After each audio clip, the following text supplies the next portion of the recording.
अगर आप मटन खाने के शौकीन हैं तो फिर ये मटन मसाला कोरमा ज़रूर बना के खाइएगा।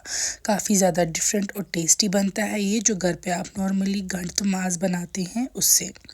सबसे पहले हम इसमें मस्टर्ड ऑयल जो है वो पैन में लेंगे।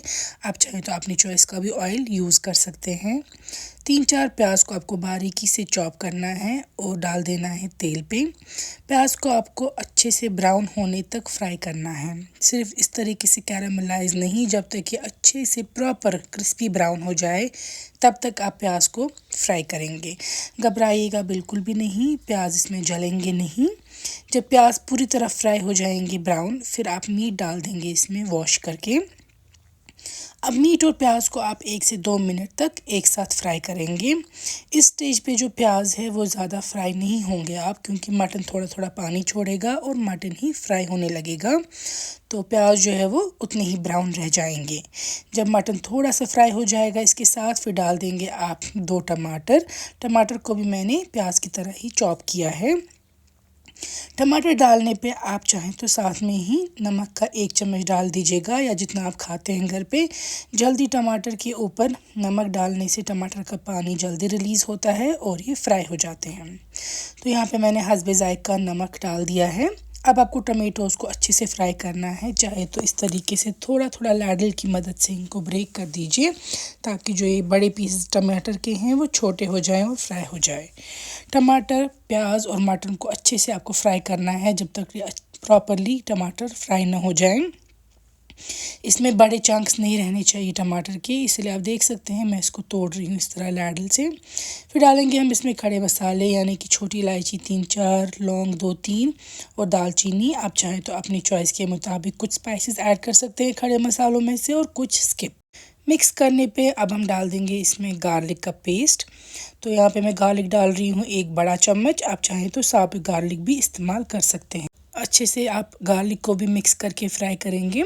फिर जब ये फ्राई हो जाएगा सब कुछ, फिर डालेंगे इसमें लाल मिर्च हम 1.5 चम्मच। मैंने 1.5 टीस्पून लाल मिर्च का यहाँ पे यूज़ किया है। ये ज़्यादा तीखा नहीं बनाया है, लेकिन अगर आप चाहते हैं आप अपने हिसाब से कम कर सकते हैं, क्योंकि इसमें दही जाने वाली है, इसीलिए दही की मदद से इसमें जो तीखापन है वो कम हो जाएगा। तो दही ऐड करने की वजह से मैंने इसमें ऑलरेडी 1.5 चम्मच डाला है लाल मिर्च। हल्दी आधा चम्मच, सौंफ 1 चम्मच।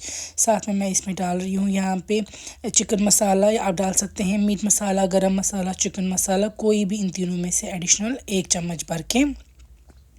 अब मिक्स करेंगे। अब मैंने यहाँ पे जिंजर पाउडर नहीं ऐड किया है। तो इन चीज़ों को मिक्स करने के बाद अब फिर से इसको फ्राई होने के लिए रखेंगे, जब तक ना देखिए आप तेल सारा साइड्स पे आ गया। इस स्टेज में हम इसमें दही ऐड कर रहे हैं। मैंने 1 कप घर का दही लिया है, अच्छे से विस्क करके। तो दही को फेंटने के बाद ही आप इसमें डाल देंगे, और जैसा कि मैंने बताया था दही की वजह से इसमें लाल मिर्च का तीखापन थोड़ा सा कम हो जाएगा। अब इसको देखिए अच्छे से हम मिक्स कर लेंगे, जब तक फिर से दही का जो पानी है वो सारा ख़त्म ना हो जाए और जो तेल है वो ऊपर आ जाए। यहाँ पे हम डाल देंगे फिर उस स्टेज में पानी। ये स्टेप आप प्रेशर कुकर में भी कर सकते हैं, 3-4 विसल तक इसको कुक कर सकते हैं। अदरवाइज़ अगर आप चाहे हमारी तरह दम पे इसको कुक करिएगा, जब तक ना मटन सॉफ्ट हो और जो करी है वो रिड्यूस हो, क्योंकि ऑलरेडी ये कुर्बानी का गोश्त होगा आपके घर में, और इसलिए इसको कम टाइम भी लग सकता है डिपेंडिंग अपॉन कितना फ्रेश मीट है। तो मुझे तवे में ज़्यादा टाइम नहीं लगा, लेकिन आप चाहे तो प्रेशर कुकर में कुक कर सकते हैं। तो यहाँ पे मैंने इसको फ्रेश कोरिएंडर ऊपर स्प्रिंकल की है, और जो ये मटन मसाला कोरमा है ये तैयार है। आप ज़रूर ट्राई कीजिएगा। जैसा कि मैं बोल चुकी हूँ ये काफ़ी अच्छा, टेस्टी और डिफरेंट बनता है एज़ कम्पेयर टू जो हम नॉर्मली घर में गाढ़माज़ अक्सर बनाते हैं। उम्मीद है आपको रेसिपी अच्छी लगी होगी, और अपना फीडबैक ज़रूर शेयर कीजिएगा।